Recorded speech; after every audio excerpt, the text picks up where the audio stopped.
پھر اس نے جیسے آخری امید پر کہا، مت جاؤ، مجھے اس طرح چھوڑ کر تنہا نہیں رہ پاؤں گا، میں مر جاؤں گا۔ بڑی تھکن تھی اس کے لہجے میں۔ پورنم، یہ آخری الفاظ، آخری سطح ہے جس کے بعد میرے پاس کہنے کو کچھ بھی نہیں۔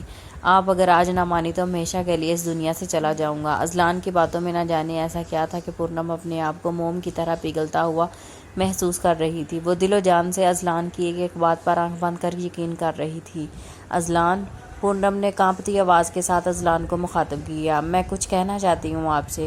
کہو پورنم، آج کچھ بھی کہنا چاہتی ہو، لیکن بس مجھے چھوڑنے کی بات نہیں کرنا۔ پورنم نے پھٹی ہوئی آنکھوں سے اذلان کی طرف دیکھتے ہوئے کہا، اذلان، اگر کسی نے آپ سے آ کر یہ کہہ دیا کہ میرا ماضی داغدار ہے یا مجھ پر کوئی تہمت باندھی ہوئی ہے تو کیا آپ مجھ سے اتنی محبت کریں گے جتنی آج کر رہے ہیں؟ اذلان نے پورنم کا ہاتھ اپنے ہاتھوں میں لیتے ہوئے کہا، ہاں پورنم، میرا یہ وعدہ ہے آپ سے کہ میں پھر بھی آپ سے اتنی ہی محبت کروں گا جتنی اس وقت کرتا ہوں۔ میری محبت میں آپ کوئی کمی نہیں پائیں گی۔ پورنم نے نم آنکھوں سے اذلان کی طرف دیکھا جس سے اس کے لیے بے تحاشا چاہت تھی، دل سے یقین کر لینے والی چاہت تھی۔ لیکن اذلان، وہ آپ کی ماما نہ مانی تو؟ پورنم کے خدشات کو سمجھتے ہوئے اذلان نے اسے تسلی دیتے ہوئے کہا، میں نے ماما سے بات کی ہے، آپ انہیں بہت پسند ہیں۔ اذلان کی یہ بات سن کر پورنم چونک سی جاتی ہے، کیوں نہ کہ شہرم نے تو اسے کچھ اور ہی کہانی بتائی تھی۔ اب وہ سمجھ جاتی ہے کہ شہرم اسے ورگلا رہا ہے۔ پورنم کو گہری سوچ میں ڈوبا دیکھ کر اذلان اس کی طرف دیکھ کر کہتا ہے، کیا سوچ رہی ہو؟ چلو میرے گھر اور اپنی اس پاکیزہ محبت سے اسے آباد کرو، کیوں نہ کہ اب میں تمام زندگی اپنی پورنم کے سنگت گزارنا چاہتا ہوں۔ پورنم ابھی ابھی بیوٹی پارلر سے تیار ہو کر آئی تھی۔ آج وہ بہت خوش نظر آ رہی تھی، کیوں نہ کہ آج اس کی اور اذلان کی زندگی کا بہت خاص دن تھا، یعنی ان کی منگنی تھی۔ صوبیہ بیگم کی خوشی کا کوئی ٹھکانہ ہی نہیں تھا۔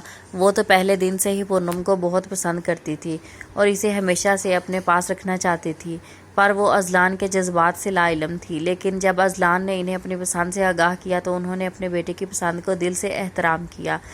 انہیں اذلان کے انتخاب پر ناز تھا۔ ہلکے ہلکے گلابی رنگ کا گھیردار لہنگا ڈریس جو فیروزی موتیوں اور سرخ ستاروں سے نفیس کام سے بھرا ہوا تھا، گورے گورے ہاتھوں میں اذلان کے نام کی مہندی رچائی ہوئی تھی۔ پورنم آج نظر لگنے کی حد تک پیاری لگ رہی تھی۔ اذلان کی تو نگاہیں جیسے پتھرا سی گئی ہیں۔ وہ بہت محبت سے پورنم کی مدہوش کر دینے والی حسن کو دیکھ رہا تھا۔ پورنم لاج کے مارے سرخ ہوئی جا رہی تھی اور سر جھکائے کبھی اپنی انگلیاں مروڑتی تو کبھی بلا وجہ آنچل کو درست کرتی، کیوں نہ کہ وہ جانتی تھی کہ اذلان اسے مسلسل دیکھ رہے ہیں۔ شرمائی گھبرائی بیٹھی پورنم اذلان کی گمگیر آواز پر ایک دم سے چونک پڑتی۔ پورنم، جی اذلان، بہت خوبصورت لگ رہی ہیں آپ۔ اس دلہن کے جوڑے میں وہ شرم کی وجہ سے بمشکل اچھا کہہ پاتی۔ آج نہ جانے کیوں اسے اذلان کی اس قدر شرم آ رہی تھی۔ وہ میں آپ کی کچھ پکس لے سکتا ہوں؟ نہیں، لیکن کیوں؟ وہ مجھے شرم آ رہی ہے۔ کس سے؟ آپ سے؟ مجھ سے؟ کیوں؟ پتہ نہیں، پاگل لڑکی، مجھ سے کیسی شرم؟ اب میں کوئی غیر تو نہیں ہوں نا؟ لیکن شرم تو آ ہی رہی ہے نا؟ پورنم نے اذلان کی طرف معصومیت سے دیکھ کر کہا، وہ میں اپنے کمرے میں جا رہی ہوں، اگر میں جانے نہیں دوں تو؟ آج اذلان اس کیوٹ سی لڑکی کو پوری طرح سے تنگ کرنے کے موڈ میں دکھائی دے رہا تھا۔ اچھا سنیں اذلان، جی بولیں پورنم، کیا بات ہے؟ کیا مجھے ہمیشہ اسی طرح چاہتے رہیں گے؟ پورنم کے چہرے پر خدشات اور اداسی کی ملی جلی کیفیت دیکھ کر اذلان نے اس کے حسین چہرے کو اپنے ہاتھوں میں لیتے ہوئے، پورنم، میں آپ سے بہت محبت کرتا ہوں، آپ میری اس محبت میں کبھی کوئی کمی نہیں پائیں گے، سچ؟ اذلان، پورنم نے پلکیں اٹھا کر کہا۔ اس کی آنکھوں میں نمی تھی۔ کیا آپ؟ پورنم، آپ کی آنکھوں میں آنسو؟ کیا آپ کو ایسا لگتا ہے کہ میں بدل جاؤں گا؟ اذلان نے پورنم کی خوبصورت آنکھوں میں پیار سے دیکھتے ہوئے کہا، پورنم، بدلنا آتا نہیں ہمیں موسموں کی طرح، ہر ایک رات میں تیرا انتظار کرتے ہیں، نہ تم سمیٹ سکو گی جیسے قیامت تک، قسم تمہاری، تمہیں اتنا ہم پیار کرتے ہیں۔ پورنم، میں زندگی کی آخری سانس تک بس آپ کا ہی رہوں گا، یہ میرا وعدہ ہے، سچ؟ اذلان، بالکل سچ میری پورنم۔ ایک بات کہوں اذلان آپ سے، یہ آپ مجھے تم سے کیوں مخاطب نہیں کرتے؟ تم کہا کرے نا پورنم، آپ کہنے کی ایک وجہ ہے۔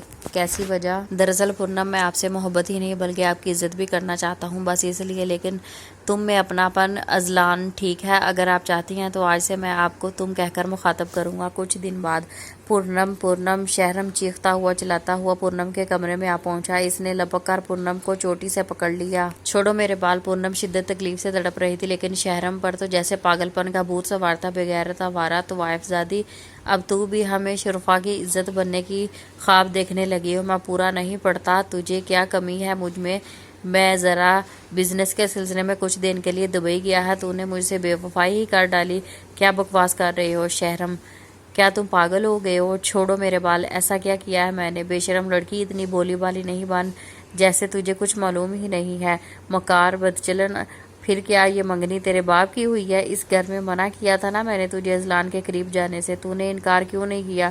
اس کو مر مٹی تو اس کے پیسوں پر، لالچی لڑکی، میں بھی تجھے سب کچھ دے سکتا تھا، پر مجھے انکار کیوں کیا؟ جھوٹے مکار تم ہو شہرم، تم نے صوبیہ آنٹی کے خلاف میرے کان بھرے، جبکہ ایسا کچھ بھی نہیں تھا۔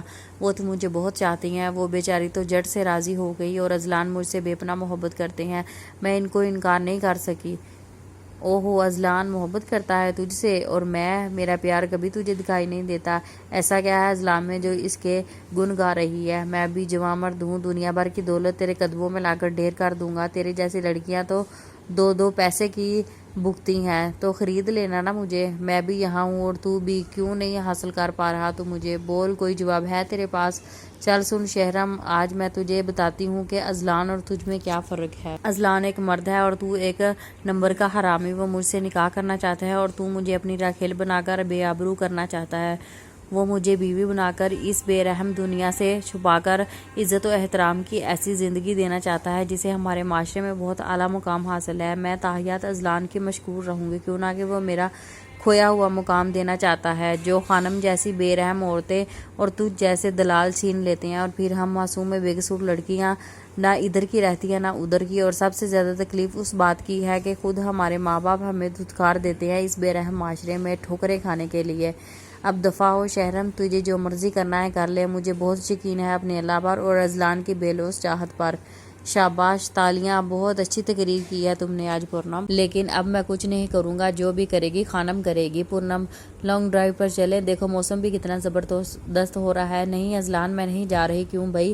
دیکھے نا کتنے کالے بادل آ رہے ہیں، اور اب تو تیز ہوائیں بھی چل رہی ہیں، کسی وقت بھی بارش ہو سکتی ہے۔ اف، کتنی ڈرپوک اور لڑکی ہو تم ویسے۔ ارے بھائی اذلان، اتنے خطرناک اور سرد موسم میں کہاں جانے کے پروگرام بنا رہے ہیں؟ شہرم ماموں، بس ذرا لانگ ڈرائیو پر، لیکن پورنم جانے کو راضی ہی نہیں ہو رہی۔ آپ بولے نا ماموں، اس سے شاید آپ کی بات مان لے۔ شہرم نے پورنم کی طرف ترچھی نظروں سے دیکھا۔ چلی جاؤ پورنم، کبھی کسی کا دل بھی رکھ لیا کرو، کتنی سنگ دل لڑکی ہو تم، دیکھو کتنے پیار سے اذلان تمہیں لے جانا چاہتا ہے۔ اچھا چلے جائیں اذلان، اب میں شہرم انکل کی بات تو نہیں ٹال سکتی، گناہ کہ وہ ہمارے بزرگ ہیں، اس گھر کے بڑے ہیں۔ پورنم نے مزید مزے لیتے ہوئے کہا، ویسے اگر انکل آپ بھی ہمارے ساتھ چلتے تو کتنا مزہ آتا، میں کیا کروں گا جا کر اس عمر میں، تم دونوں کے درمیان کباب میں ہڈی بن کر تم دونوں جاؤ، انجوائے کرو، مجھے آفس کے کچھ ضروری کام نپٹانا ہے۔ گاڑی میں بیٹھے ہوئے پورنم اذلان سے پوچھتی ہے، ویسے ہم جا کہاں رہے ہیں پورنم؟ سب سے پہلے تو ہم لانگ ڈرائیو پہ جا رہے ہیں، اس موسم کا بھرپور طریقے سے انجوائے کرنے، اس کے بعد شاندار سا لنچ، اور آخر میں میری پسند کی کافی شاپ پر بہت سی مزیدار کافی ملتی ہے۔ لیکن اذلان، اگر طوفان بارش تیز ہوگی تو پھر ہم کیا کریں گے؟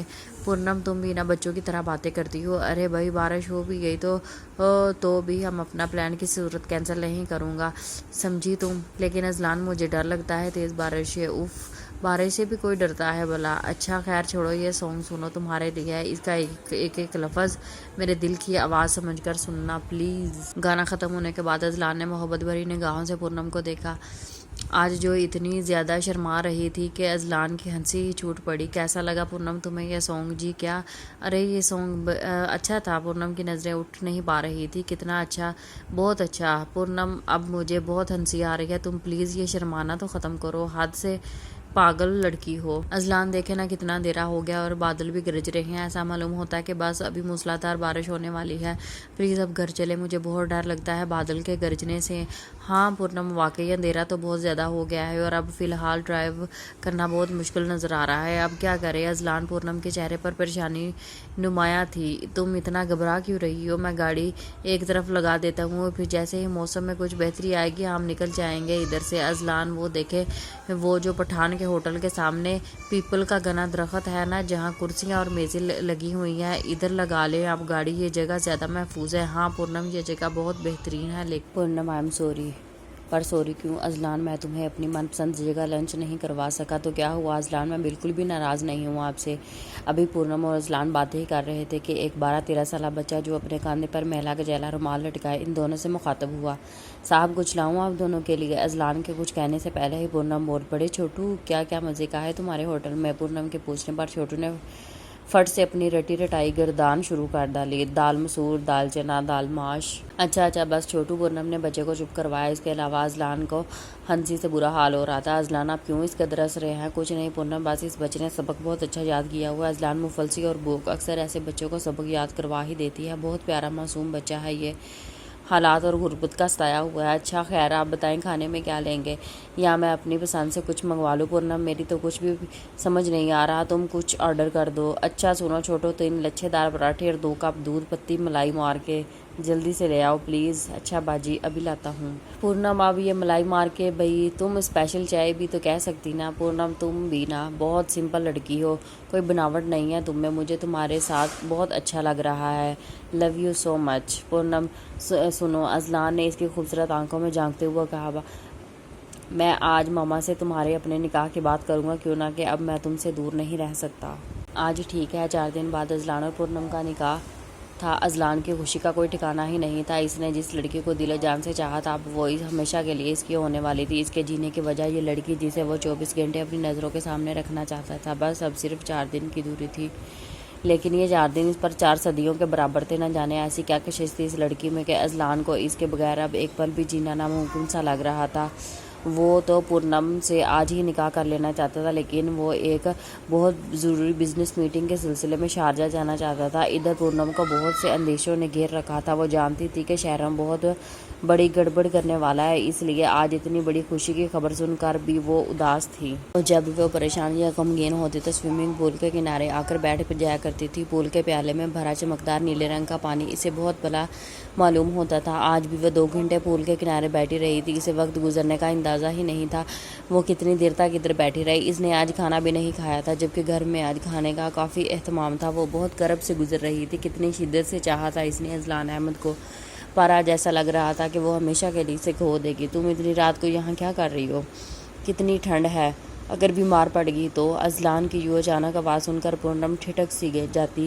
اذلان کچھ دیر بعد ہی آفس سے آیا تھا۔ اس نے جب پورنم کو اتنی رات گئے پول کے کنارے بیٹھے دیکھا تو وہ پریشان ہو کر اس کے پاس آیا۔ کیا بات ہے پورنم، تم ٹھیک تو ہو؟ ماما بھی تمہارا پوچھ رہی تھی، تم نے اب تک کھانا بھی نہیں کھایا؟ کچھ نہیں اذلان، بس وہ میں ایسی یہاں بیٹھی ہوئی تھی، اس نے اٹھتے ہی بولا۔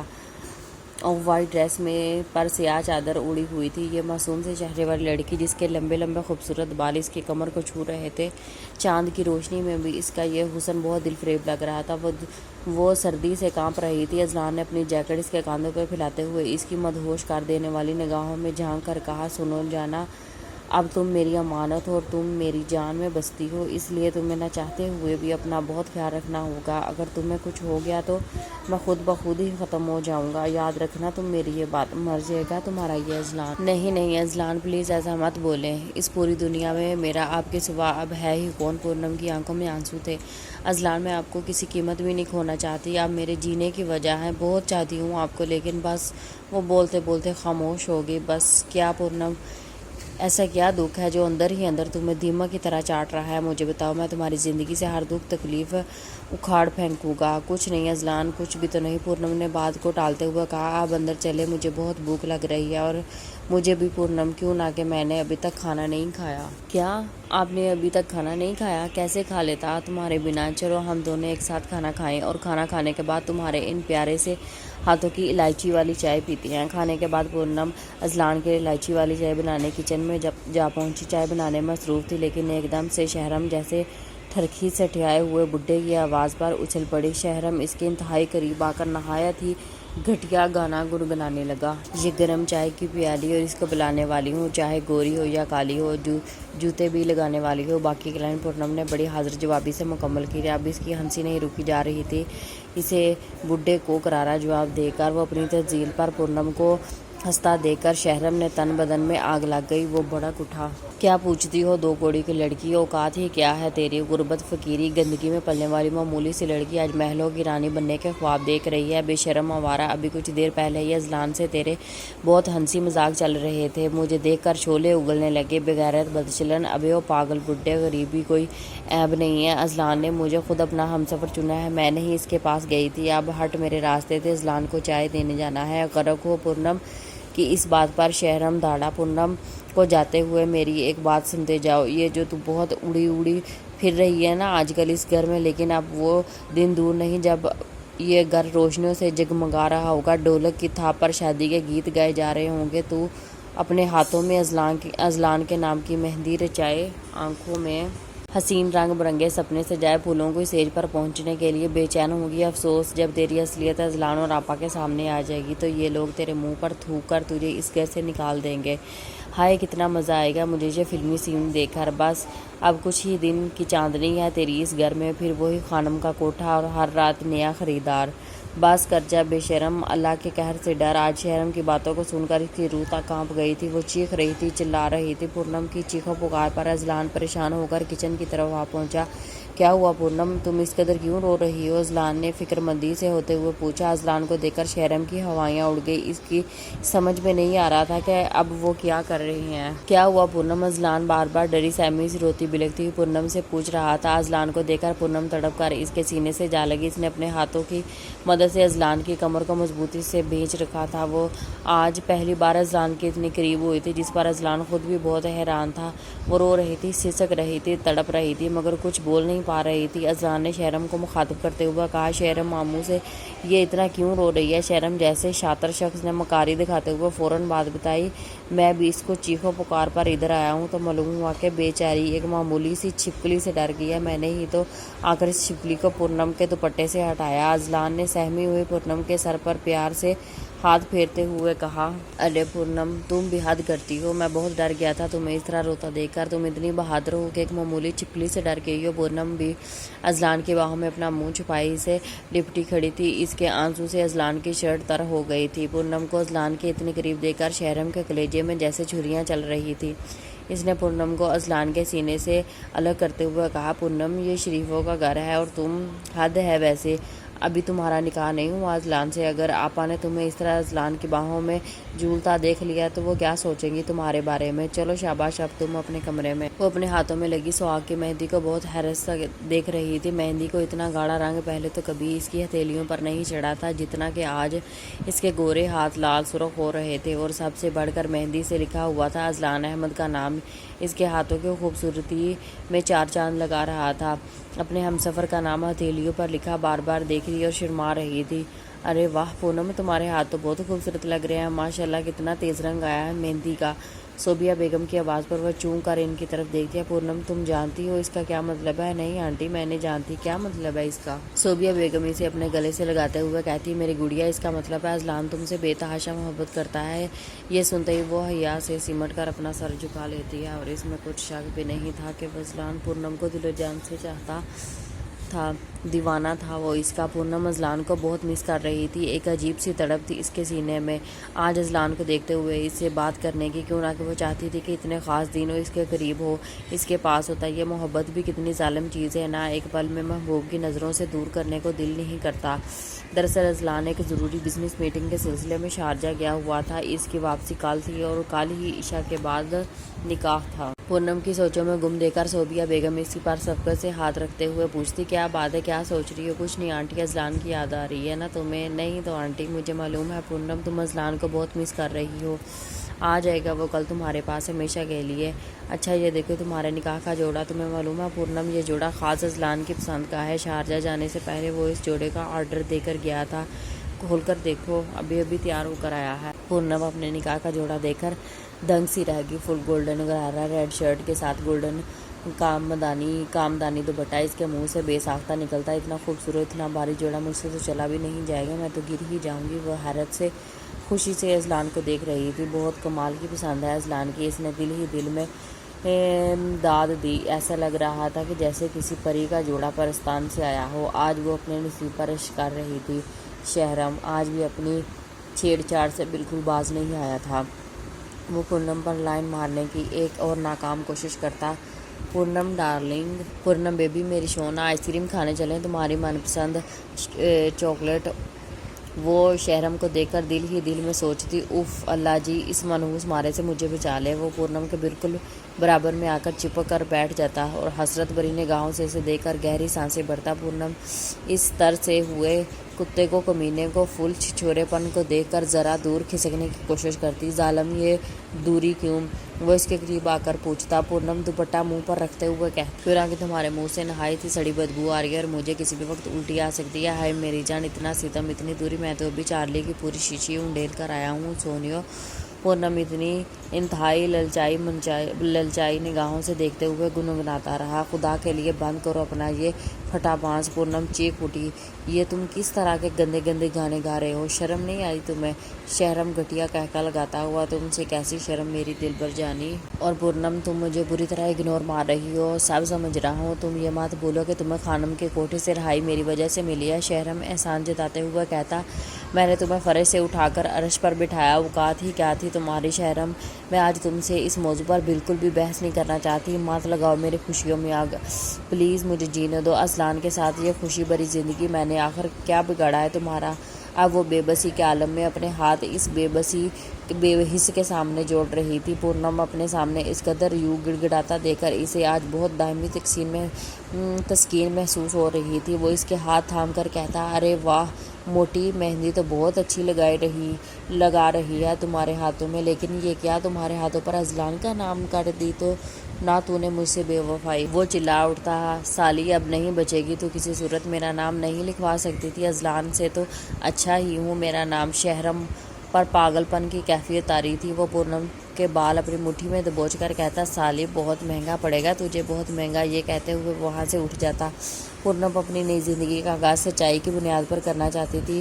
وہ تو بہت پہلے ہی اذلان کو ایک ایک بات بتا دینا چاہتی تھی جس سے اذلان اب تک انجان تھا، مگر لاکھ کوششوں کے باوجود وہ اسے بتانے سے ہمیشہ قاصر رہی، جس کی وجہ سے ڈر تھا کہ اذلان کو کھو دینے کا۔ لیکن آج وہ بہت ہمت کر کے نکاح سے کچھ گھنٹوں پہلے اذلان احمد کے نام ایک خط لکھتی ہے۔ پورنم اس خط میں خانم کے کوٹھے میں گزری 15 راتوں سے لے کر صوبیہ بیگم کی گاڑی سے ٹکرا جانے تک تمام ماجرا بیان کر دیا، اور صرف یہی نہیں بلکہ وہ شہرم جیسے عیاش و مکار شخص کی دی جانے والی ان تمام ذہنی اور جسمانی اذیتوں کا بھی ذکر بہت تفصیل سے کرتی ہے، وہ جو اس بے قصور پاک دامن لڑکی پر اب تک کرتا چلا آ رہا تھا۔ خط لکھنے کے بعد وہ تمام معاملات اپنے رب کے سپرد کر دیتی ہے۔ خط نہایت احتیاط کے ساتھ اپنے تکیے کے نیچے رکھ دیتی ہے۔ بی بی صاحبہ کو خانم نامی خاتون آئی ہے، گھریلو ملازمہ صابرہ صوبیہ بیگم کو خاطب کرتے ہوئے کہتی ہے، اور وہ پورنم بی بی سے ملنا چاہتی ہے۔ خانم کا نام سنتے ہی صوبیہ بیگم کے قریب بیٹھی ہوئی پورنم بری طرح اچھل پڑتی ہے۔ یہ خانم کون ہے معلوم نہیں بی بی صاحبہ؟ اچھا خیر صابرہ، تم انہیں ڈرائنگ روم میں بٹھاؤ، ہم آتے ہیں۔ پورنم، یہ خانم کون ہے؟ یہ کیا تم اسے جانتی ہو؟ نہیں تو نہیں آنٹی۔ پورنم کی زبان گھبراہٹ میں بولتے ہوئے لڑکھڑا سی جاتی ہے، اس کا وجود خوف کے مارے ٹھنڈا ہو جاتا ہے اور رنگ ایک دم سے پیلا پڑنے لگتا ہے۔ وہ تو سوچ بھی نہیں سکتی تھی کہ خانم اس طرح آ دھمکے گی۔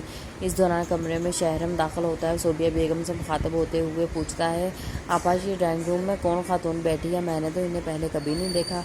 ہاں شہرم، یہ خاتون پورنم سے ملنا چاہتی ہے۔ شہرم پورنم کی ڈیلی پیلی حالت کو دیکھ کر مزے لیتے ہوئے کہتا ہے، لیکن آپا پورنم گڑیا تو اس ٹائم بیوٹی پارلر جا رہی ہے نا، ویسے ہی اتنی دیر ہو گئی ہے اور کچھ دیر بعد نکاح ہے، بعد میں مل لے گی پورنم اس خاتون سے۔ ارے شہرم، مل لیتے ہیں تھوڑی دیر کے لیے، پتہ نہیں کون عورت ہے بیچاری۔ ٹھیک ہے آپا، جیسے آپ کی مرضی۔ شہرم تنزیہ مسکراتے ہوئے ایک نظر ڈری سہمی پورنم پر ڈالتا ہے، جو نکاح کا سرخ جوڑا پہنے بیوٹی پارلر جانے کے لیے تیار بیٹھی تھی۔ شہرم دل ہی دل میں سوچتا ہے، ہائے بیچاری منحوس ماری پورنم، اب تو نہیں بچنے والی خانم کے چنگل سے کسی صورت میں بھی۔ عمر لگ بھگ 50 سال سے 25 برس کے درمیان ہے۔ یہ موٹی بڈھی کالی بدشکل عورت انتہائی فٹنگ کی قمیض شلوار پہنے، اپنی چھوٹی چھوٹی آنکھوں میں گہرا کاجل بھرے چونچ، سرخی سے رنگے ہاتھوں سے بری بری چوڑیاں کھنکھناتے یہ خوفناک سے کھدوخال والی لالچی عورت ہے، جو نہایت ہی للچائی ہوئی نظروں سے ڈرائنگ روم میں سجے قیمتی سامان کو ٹکٹکی بندے تک رہی تھی۔ پورنم کو کمرے میں آتا دیکھ کر خانم ٹسوے بہاتے ہوئے جھوٹ موٹ کا ڈرامہ کرنا شروع کر دیا۔ ارے پورنم میری بچی، کدھر گم ہو گئی تھی تم؟ کہاں تجھے میں نے ڈھونڈا ہے، اب آپ اپنی ماں سے ایسی کیا ناراضگی؟ تم مہینوں کے لیے گھر چھوڑ کر بھاگ گئی، تو نے بوڑھی ماں کا ذرا بھی احساس نہیں کیا کہ اب تیری ماں کدھر کھائے گی اور کدھر سے پیے گی؟ بیٹی ہمارا کوٹھا تیرے دم سے ہی چل رہا تھا، اب تو کوئی آتا جاتا ہی نہیں ہے۔ سنا کر یہ تو میرا آنگن خانم نے آگے بڑھ کر خوفزدہ سی پونم کو اپنے سینے سے لگا لیا اور یہ کیا، دلہن کے جوڑے میں یہ سب کیا ماجرا ہے؟ بہن خانم نے صوفیہ بیگم کی طرف دیکھ کر دریافت کیا۔ صوفیہ بیگم نے اتنی دیر کے مارے حیرت سے یہ سب دیکھ رہی تھی، بول اٹھی، آپ کی بیٹی ہے؟ ہائے الحمدللہ، اللہ رکھے بیگم صاحبہ، یہ میری بیٹی ہے، کوئی شک؟ لیکن پونم نے تو تمہیں یہ بتایا ہی نہیں کہ یہ یتیم و بے سہارا ہے، کوئی نہیں ہے اس کا؟ کیوں پونم، تم نے یہی سب کہا تھا نا ہم سے؟ آپ کیسے کہہ سکتی ہیں کہ آپ واقعی پونم کی والدہ ہیں؟ صوفیہ بیگم نے خانم کی آنکھوں میں آنکھیں ڈال کر سوال کیا، بولی، کوئی ثبوت ہے آپ کے پاس؟ ہائے ہائے بیگم صاحبہ، ہٹو آپ ادھر سے۔ خانم نے صوفیہ بیگم کو پرے کرتے ہوئے کہا، اپنے خون کے لیے بھی مجھے کوئی غیر عورت کے سامنے کوئی ثبوت پیش کرنا پڑے گا، وہ بھی واہ کیسا زمانہ آ گیا ہے آج کل تو، توبہ اللہ، بندہ اپنی چیز کو حق سے بھی اپنا نہیں سکتا۔ خیر ثبوت چاہیے نا آپ کو بیگم صاحبہ؟ تو یہ دیکھ خانم نے اپنا گلابی رنگ کا بٹوا کھولا اور بڑی پھرتی سے اپنے موبائل نکال کر صوفیہ بیگم کی طرف بڑھایا اور کہا، غور سے دیکھ لو اس ویڈیو کو، کیا اب بھی کسی ثبوت کی ضرورت ہے آپ کو؟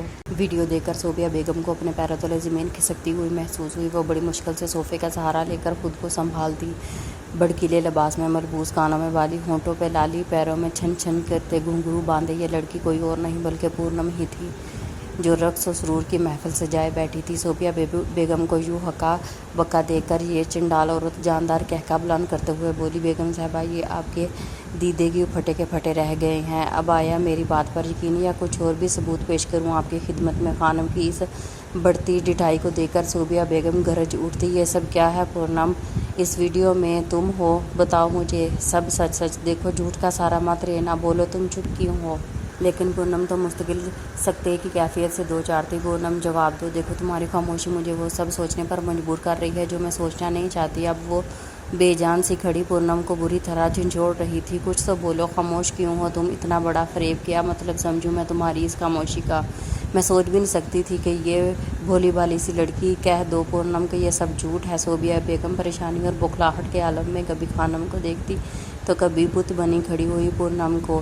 یہ کیا بولے گی بیگم صاحبہ؟ کیا کوئی سگی بیٹی اپنی ماں کو جھوٹا بول سکتی ہے؟ آپ بھی نہ بیگم صاحبہ، یہ ہمارا آپسی معاملہ ہے، لہٰذا کوئی بھی دخل اندازی نہ ہی کرے تو زیادہ بہتر ہے۔ اب خانم نے غصے میں آ کر پونم کے بالوں سے گھسیٹتے ہوئے کہا، چل بھئی پونم، بہت ہوگی تیری یہ ڈرامے بازی، روپے پیسے کی چمک دمک نے تجھے اتنا ہی اندھا کر دیا ہے کہ تجھے اپنی بوڑھی ماں کمزور دکھائی نہیں دے رہی؟ کتنی خود غرض اولاد ہے تو، چل اب چھوڑو میرے بال۔ وہ تکلیف سے چلا رہی تھی، میں نہیں جاؤں گی، مجھے لے کر نہیں جانا، آج میرا نکاح ہے، اذلان بس سارے ہی ہوں گے، چھوڑو مجھے، اللہ کے قہر سے ڈرو تم لوگ، آنٹی آنٹی مجھے بچا لیں۔ ہاں یہ ویڈیو میری ہے لیکن یہ عورت میری ماں ہرگز نہیں ہے، اس نے مجھ سے سب زبردستی کروایا ہے، یہ بہت ظالم اور بے ایمان عورت ہے۔ پونم سے ٹھیک سے بولا تک نہیں جا رہا تھا، اس کی آواز حلق میں ہی اٹک رہی تھی، نہیں کرنا چاہتی تھی میں یہ سب کچھ۔ وہ اپنے ہاتھ جوڑے صوفیہ بیگم کے قدموں میں پڑی زاروں قطار رو رہی تھی، شہرم تو کامیاب ہو گیا نا اپنی اس گھناؤنی چال میں، لے آیا تو خانم کو میری ہنسی بستی زندگی پر بات کرنے۔ بتا شہرم، کیا ملا تجھے اس سب کر کے؟ پونم شہرم کو گریبان پکڑے اسے للکار رہی تھی، وہ رو رہی تھی، تڑپ رہی تھی، سسک رہی تھی۔ اس کی چیخو پکار پر گھر میں موجود مہمان اور ملازم گھبرا کر ڈرائنگ روم میں آ پہنچے۔ کسی کے کچھ بھی سمجھ میں نہیں آ رہا تھا کہ یہ سب کیا ہو رہا ہے۔ پونم یہ تم کیا کر رہی ہو؟ چھوڑو شہرم کا گریبان۔ صوفیہ بیگم طیش میں آ گئے، انہوں نے آگے بڑھ کر شہرم کو پونم کی گرفت سے آزاد کروایا۔ یہ کیا حرکت ہے؟ تم اپنے ہوش و حواس میں تو ہو؟ تم اتنی بدتمیز لڑکی ہو سکتی ہو، میں نے سوچا بھی نہیں تھا تم اس حد تک گر سکتی ہو کہ میرے تہجد گزار بھائی کو اس طوائف سے ملا رہی ہو۔ نکل جاؤ میرے گھر سے۔ آنٹی میری بات سنیں، یوں نہ دھتکارے مجھے، یہ خانم میری ماں نہیں ہے، اس عورت نے مجھے چکوال سے اغوا کروایا تھا اور آپ کا بھائی اس عورت کے ساتھ ملا ہوا ہے۔ میری بات پر یقین کرے پلیز، میں ایک شریف اور گھریلو لڑکی ہوں، کوٹھے پر میری ملاقات شہرم سے ہوئی تھی۔ آنٹی یہ شہرم اچھا آدمی نہیں ہے، اب میں کیسے سمجھاؤں سب کچھ آپ کو؟ آپ کا بھائی زانی ہے، آپ سمجھ ہی رہی میری بات۔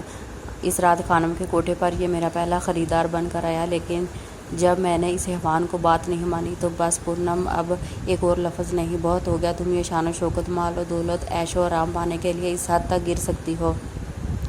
استغفر اللہ، میری عبادت گزار بھائی پر اتنی بڑی تہمت آفرین ہے پونم، تم پر آفرین ہے، شرم کرو تم، شہرم نے تمہیں ہمیشہ اپنی بیٹی سمجھا ہے اور آج تم ان پر پاکیزہ رشتوں کی دھجیاں اڑا رہی ہو۔ نکل جاؤ میرے گھر سے تم لوگ، تم جیسی جھوٹی مکار لڑکی کے لیے میرے اس گھر میں اب کوئی جگہ نہیں ہے۔ آنٹی بہت غلط سوچ رہی ہیں، آپ ایسا مت کریں میرے ساتھ، نہیں نکالیں مجھے اپنے گھر سے۔ اچھا آپ مجھے تھوڑا سا وقت دے، بس اذلان کو آنے دے، یہ شہرم کی چال ہے، پلیز میری بات تو سنیں، میں نے تو صرف اذلان سے بے لوث محبت کی ہے۔ صوبیہ بیگم پر اس بے قصور لڑکی کی فریاد بالکل بھی اثر نہیں کر رہی تھی۔ شہرم جیسا شاطر کھلاڑی اپنی اسکیم میں پورے طریقے سے کامیاب ہو چکا تھا، اس کے بچھائے ہوئے جال میں پورنم پوری طرح پھنس چکی تھی۔ سر جھکائے ہاتھ جوڑے کھڑی یہ پیاری سی لڑکی التجا بھری نظروں سے صوبیہ بیگم کو دیکھ کر سوچ رہی تھی، کاش وہ اسے ان درندوں سے بچا لے۔ اس نے ایک کوشش پھر کی، آنٹی مجھے روک لیں ورنہ یہ لوگ مجھے غلاظت کی زندگی گزارنے پر مجبور کر دیں گے۔ بس پورنم بہت ہو گیا تمہارا یہ ناٹک، میں تم سے بار بار پوچھتی رہی تمہاری اصلیت، لیکن تم ہر بار جھوٹ پہ جھوٹ بول کر میرے اذلان کے جذبات سے کھیلتی رہی۔ نکل جاؤ میرے گھر سے ورنہ مجھے مجبوراً پولیس کو بلوانا پڑے گا۔ اتنا بڑا دل نہیں ہے میرا کہ میں ایک طوائف کو اس گھر کی بہو بنا لوں اور تم کسی غلط فہمی میں نہیں رہنا۔ اذلان یہ سب جان کر تمہیں اپنا لے گا۔ پورنم یہ تمہاری بہت بڑی بھول ہے، اذلان میرا بیٹا ہے اور میں اس کو تم سے زیادہ جانتی ہوں، وہ تمہاری حقیقت جاننے کے بعد تم سے نفرت کرے گا، دھتکارے گا تمہیں، سمجھی تم؟ شہرم باہر نکال دو اس لڑکی کو، اس کی ماں کو۔ شہرم پورنم کو بے دردی سے گھسیٹتے ہوئے باہر لے آتا، اس دوران خانم شہرم سے مخاطب، شہرم اب کیا کرنا ہے اس چھمیاں کا؟ بھئی اب میرے میں تو ہمت نہیں ہے اس زخمی شیرنی کو قابو کرنا، اور میری خانم تم بھی نہ اس پار کٹی کبوتری سے اتنا ڈرو، اب اس میں اتنا دم نہیں ہے، ہاتھ پیر باندھ کر ایک طرف ڈال دینا اور زیادہ پھڑپڑائے تو یہ انجیکشن ٹھوک دینا، کچھ گھنٹوں کے لیے اذلان کے ساتھ حسین وادیوں میں کھو جائے گی، میرا مطلب ہے شانت ہو جائے گی۔ لیکن خانم تم میری ایک بات یاد رکھنا، اس کے لیے بے داغ چہرے پر ذرا سی بھی خراش نہ آئے پائے، کیوں نہ کہ مجھے اس سے دودھیا مکھڑے سے بڑا پیار ہے۔ پورنم گڑیا، شہرم نے اس کے کان میں سرگوشی کرتے ہوئے کہا، گھبرانا نہیں تم، میں رات کو آؤں گا تمہارے پاس اور پھر ہم دونوں ہمیشہ کے لیے ایک ہو جائیں گے۔ عورت ذات نے ہمیشہ مرد کو شک و شبہات کی نظروں سے دیکھا ہے، وہ اپنی ساری زندگی انہی اندیشوں میں برس کر دیتی ہے کہ مرد کبھی سچی محبت کر سکتا ہے۔ نہ جانے کس نے اڑائی ہے یہ جھوٹی افواہ کہ مرد ہرجائی، لٹیرا، دل پھینک یا طوطا چشم ہوتا ہے۔ پورنم کاش کہ تم دیکھ سکتی آج ایک مرد عورت کی محبت میں کتنی بے بسی سے رو رہا ہے۔ تم نے مجھے اور میرے دل میں بسنے والے اس بے تحاشا چاہت کو عام ہی جانا، تم کیوں نہیں سمجھ سکی میرے وہ سچے احساسات اور جذبات جس میں تمہارے سوا کبھی کسی کا گزر ہی نہیں ہوا۔ میں بار بار تم سے تمہاری اداسی کی وجہ پوچھتا رہا، لیکن تم مجھے غیر سمجھ کر ہر بار ٹال دیتی تھی، کاش تم مجھ پر بھروسہ تو کرتی۔ تمہیں اس گھر سے گئے کچھ ہی گھنٹے گزرے ہوں گے، لیکن ایسا معلوم ہوتا ہے کہ یہ گھر برسوں سے ویران ہے اور میں ہمیشہ سے اکیلا۔ کیوں آئی تم میری زندگی میں، اس ویران زندگی میں خوشگوار ہوا کے جھونکے کی مانند؟ کس نے حق دیا تھا تمہیں میری ٹھہری ٹھہری زندگی میں آ کر یوں ہلچل مچانے کا؟ اب یہ میری زندگی تمہارے بنا کیسے گزرے گی؟ اتنا کچھ ہو جانے کے باوجود بھی تم کیوں نہیں نکل پا رہی میری زندگی سے؟ یہ دل کیوں ماننے کو تیار نہیں کہ تم؟ وہ اپنی آنکھوں میں نمی لیے پورنم کی یادوں میں بے قرار بوجھل قدموں سے اس کے کمرے کی طرف بڑھتا۔ کمرے کا دروازہ کھولتے ہی اسے خوشبو کا ایک چھوٹا سا جھونکا اپنے آس پاس سے گزرتا محسوس ہوتا۔ چند لمحوں کے لیے تو اسے ایسا گمان ہوتا کہ جیسے پورنم ایک دم سے اس کے قریب آ گئی ہے۔ کمرے میں موجود اس کی ہر چیز بالکل اسی ترتیب سے رکھی ہوئی تھی جیسے وہ چھوڑ کر گئی تھی، الماری میں رکھے اس کے کپڑوں سے لے کر پرفیوم، کاسمیٹک اور بیڈ پر رکھا اس کا دوپٹہ۔ اس کمرے میں اس سے وابستہ سب کچھ تھا، لیکن نہیں تھی تو صرف وہی نہیں تھی۔ اذلان بے سود سا ہو کر بیڈ پر بیٹھ جاتا۔ کیوں چلی گئی تم میری زندگی سے پورنم؟ کاش تم دیکھ سکتی کتنا اکیلا کر گئی ہو تم مجھے۔ یہ سوچتے ہوئے وہ آپ دیدہ ہو جاتا۔ آج ضبط کے تمام بندھن ٹوٹ جاتے، آنسو تھے کہ تھمنے کا نام ہی نہیں لے رہے تھے۔ اچانک اس کی نگاہ قالین پر گرے ایک سفید کاغذ پر پڑی۔ وہ اپنے آنسوؤں کو صاف کرتے ہوئے اس 4 تہہ بنے سفید کاغذ کو اٹھا کر جلدی جلدی سے کھولتا۔ یہ کیا ہے؟ وہ چونک سا جاتا۔ یہ تو پورنم کا خط ہے جو اس نے اذلان کے نام لکھا تھا۔ وہ خط کو شروع سے لے کر آخر تک توجہ سے پڑھتا، لیکن اس کا دل اس بات کو ماننے کو تیار نہیں ہوتا کہ شہرم ماموں، یہ سوچ کر اس کی روح کانپ جاتی، کیوں نہ کہ ماموں نے تو پورنم کو ہمیشہ اپنی بیٹی سمجھا تھا۔ لیکن پورنم کی باتوں کو بھی فراموش نہیں کیا جا سکتا تھا۔ عجیب و ششوپن کی کیفیت میں مبتلا تھا، اس الجھن سے دوچار وہ خط لے کر کمرے سے باہر نکلنا ہی چاہتا تھا کہ شہرم کو کسی سے فون پر باتیں کرتا دیکھ کر وہ ادھر ہی رک گیا۔ وہ اسے کچھ لمحے کے لیے زمین پر اپنے پیروں تلے نکلتی ہوئی محسوس ہوئی۔ پورنم کے خط میں بیان کی گئی ایک ایک بات اب خون کے آنسو بن کر اذلان کے دل پر گر رہے تھے اذلان غصے میں اپنی مٹھیاں بھینچ لیتا۔ اسی ہی دوران شہرام کو کچھ آہٹ محسوس ہوتی۔ وہ فوراً پیچھے مڑ کر دیکھتا تو وہاں کوئی بھی نظر نہیں آتا۔ شہرام سر جھٹکتے ہوئے اپنی بات مکمل کرتا۔ وہ آدھے گھنٹے میں خانم کو کوٹھے پر ملاقات کا بتا کر کال کاٹ دیتا۔